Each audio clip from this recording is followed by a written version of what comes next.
আমাকে কয় টাকা বকশিস দিবে? হ্যাঁ, সততা নিয়ে বেঁচে থাকে, সততা। বুড়িটাকে বুঝাতেই পারি না, জীবনটা একবার ওর মতো সৎ বানিয়ে দেওয়ার চেষ্টা করে।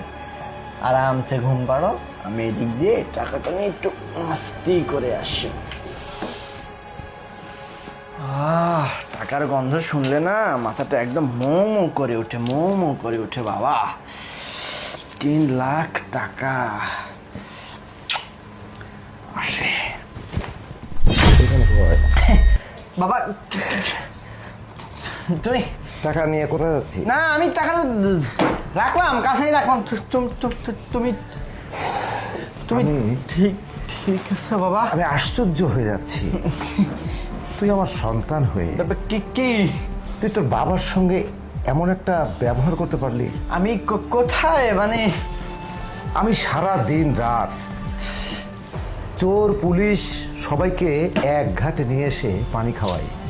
তুমি সারাটা জীবন আমি এই ডিপার্টমেন্টে ডিউটি করেছি, কোনো চোর, কোনো বদমাইশ, কোনো সন্ত্রাসী আমাকে ফাঁকি দেওয়ার কোনো সুযোগ পাইনি বাবা।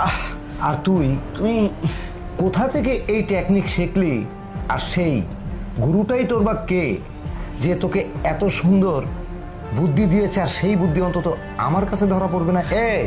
তুই যত বুদ্ধিই করিস, আমি তো তোর বাবা না?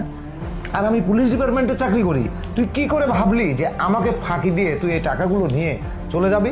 তুমি তো জুসটা খেয়েছো, তারপর তুমি হ্যাঁ, ঘুম আসলো না কেন?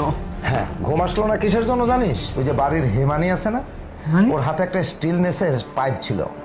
আমি যখন খাচ্ছিলাম তখন সে ওই লাঠিটা দিয়ে গ্লাসটা সরিয়ে দিয়েছে, তোর ওই বিষটা এই যে নিচে টেবিলে পড়েছে, দেখিস পড়ে আছে, কিছুই হয়নি। বুঝতে পেরেছিস?